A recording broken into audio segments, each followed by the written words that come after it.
गरीब घर की बेटी, बेटियां किसी से कम नहीं।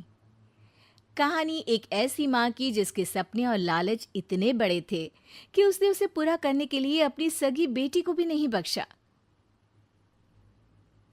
अरे मेरी प्यारी बिटिया रानी, सारा दिन इतने डिजाइनर कपड़े सिलती है। ये तो हाई क्लास के लोग पहनते हैं ना बेटा। हाँ माँ, तभी तो इनके सिलने के लिए मुझे इतने अच्छे पैसे मिलते हैं। देखो माँ, अगले महीने घर में रंगीन बड़ा टीवी लगवा दूंगी। हाँ। अरे जीती रहे बेटा। वैसे कोई ऐसा काम कर जिससे एक बार में ही ढेरों पैसे आ जाए।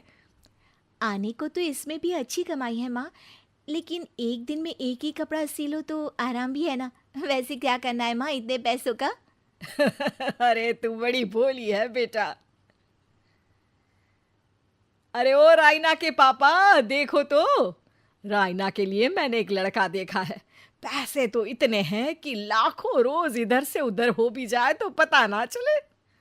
वो तो ठीक है, लेकिन इतने बड़े घर का लड़का हमारी रायना से शादी क्यों करेगा?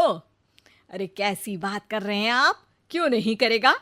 अरे करेगा ना, कमी क्या है हमारी रायना में? अच्छा, अब फोटो तो दिखा दो, कैसा है लड़का? कहीं ऐसा ना हो कि कोई बूढ़ा निकले। अरे थोड़ी सी उम्र में बड़ा लड़का कोई बूढ़ा नहीं होता। ये देखो। फोटो किसी लड़के की नहीं, बल्कि एक आदमी की थी। ये क्या बकवास है? कौन है ये? इसके बेटे की फोटो दिखाओ। जी, ये वो लड़का ही है। अरे साधना, तुम सगी माँ हो या सौतेली? अरे पैसा रहेगा तो राज करेगी ना। मेरे जीते जी मैं अपनी बेटी की शादी इतने बूढ़े आदमी से बिल्कुल नहीं करूंगा। जब मैं अपनी बेटी के लिए लड़का पसंद नहीं कर सकती तो मेरा इस घर में रहने का अधिकार ही नहीं है। जैसे ही वो जाने लगती है कि तभी राइना वहां आ जाती है। माँ, आप जहां बोलेंगी मैं वहां शादी कर लूंगी, आप कहीं मत जाइए। और फिर राइना की शादी अपने से 11 साल बड़े राधा राम से हो जाती है। शादी के बाद एक दिन, अरे माँ, कैसे आना हुआ आपका? अरे बेटी, घर में आने के लिए कुछ सोचना होता है क्या? ये लो, पूरे 2 दर्जन केले हैं बेटा। शुक्रिया माँ। वैसे और बताइए। बेटा, तेरे पापा की तबीयत खराब हो गई है और तू तो जानती है कि उनकी कमाई कितनी है। अगर तुझसे कुछ पैसों का इंतजाम हो जाए तो। माँ, मेरे पास पैसे कहाँ से आएंगे? अरे वाह बेटी, तू तो गिरगिट की तरह रंग बदल रही है। अरे तुझे पढ़ाया लिखाया, तेरी शादी में पैसा लगाया, अब तेरे मायके वालों को जरूरत है तो तू ऐसे जवाब देगी? अरे अरे माँ, ऐसे मत बोल। मेरी मुंह दिखाए में जो पैसे मिले थे ना, वो मैं तुझे दे देती हूँ। लेकिन अगली बार से आपको जब पैसों की ज़रूरत हो तो आप कुछ दिनों पहले ही बता देना। अरे ठीक है ठीक है, तो अभी से सुन ले, अगले महीने भी पैसों का इंतज़ाम करके रखना, मैं आकर ले जाऊंगी। तभी वहाँ राइना की सास आ जाती है। अरे अरे समधन जी, कैसे आना हुआ? और कुछ खाया पिया आपने? अब जी वो केले लाई हूँ पूरे 2 दर्जन। अब बेटी के ससुराल आना था तो खाली हाथ थोड़ी ना आती मैं। कोई बात नहीं बहन जी, आराम से बेटी से बात करिए, मैं और भी कुछ खाने को भिजवाती हूँ। सास के जाने के बाद साधना भी पैसे लेकर घर आ जाती है। अब दिन बीतते हैं। साधना हर महीने रायना के घर आती और पैसे लेकर चली जाती। लेकिन एक दिन अचानक रायना की सास का फोन साधना पर आता है। बहन जी, जैसे भी हो आप जल्दी से हमारे घर आ जाइए ना। हमारी बहू रायना को क्या हो गया है?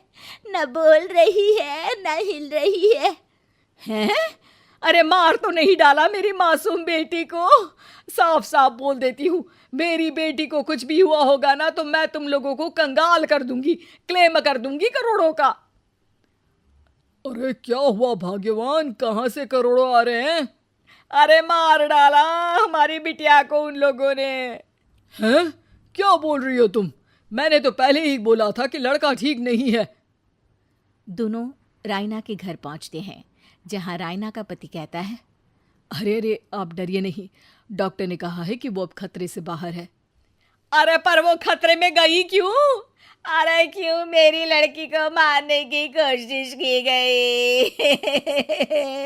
अरे वकील करूंगी बड़े से बड़ा और सबको सड़क पर ले आऊंगी। अरे सौम्या की माँ में इतनी हिम्मत है कि वो अपनी बेटी को पाल ले। रास्ते में ले आऊंगी तुम लोगों को। हाँ। अरे माता जी, लेकिन डॉक्टर की बात तो सुन लीजिए। नहीं नहीं, मुझे किसी की बात नहीं सुननी मेरी बेटी। अरे सुन तो लो भाग्यवान कि क्या बोलना चाह रहा है तुम्हारा दामाद। जी दामाद जी, बताइए क्या हुआ है हमारी बेटी को? अरे पता नहीं, सारी सारी रात किसके लिए कपड़े सिलती रहती है और वो कपड़े जाते कहाँ हैं। अरे हम तो इतने पैसे वाले हैं, हमें तो कोई ज़रूरत नहीं है इसके सिलाई के पैसों की। मैंने तो कहा भी कि बिटिया अगर इतनी इच्छा है तो दिन में एक ड्रेस सिल लो, लेकिन मानी नहीं। आप ही की बेटी है, पूछिए आप, पूरे होश में है अब। हाँ, ये कहकर सास वहाँ से चली जाती है। अब कमरे में सिर्फ बेटी, माँ और पिता थे। बेटा, मैं तो जीते जी मर जाता अगर तुझे कुछ हो जाता तो। क्या बात है बेटा, ये लोग अच्छे नहीं, तेरा पति ठीक नहीं है बेटा? अरे नहीं नहीं पापा, ये तो साक्षात भगवान का रूप है। मेरी सास तो मेरा पूरा ख्याल रखती है। ये लोग बहुत अच्छे हैं पापा।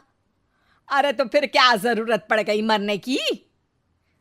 माँ, पता ही नहीं चला, सारी सारी रात काम करती रहती। आपको पैसे भी तो देने थे, लेकिन ये नहीं पता था कि सेहत खराब हो जाएगी। अरे पैसे देने थे तो सास से या पति से लेकर दे देती। नहीं नहीं माँ, ये मेरे सम्मान के खिलाफ था। आप लोगों ने मुझे इस लायक बनाया है कि मैं आप लोगों की मदद अपने पैसों से करूं। पिता को साधना पर बहुत गुस्सा आता है, लेकिन साधना की आंखों में आंसू होते हैं। मुझे माफ कर दे बेटा, मैंने कभी नहीं सोचा था कि तू इतनी स्वाभिमानी निकलेगी। बेटा, मैंने अपने लालच में तेरा जीवन बर्बाद कर दिया, मुझे माफ कर दे बेटा।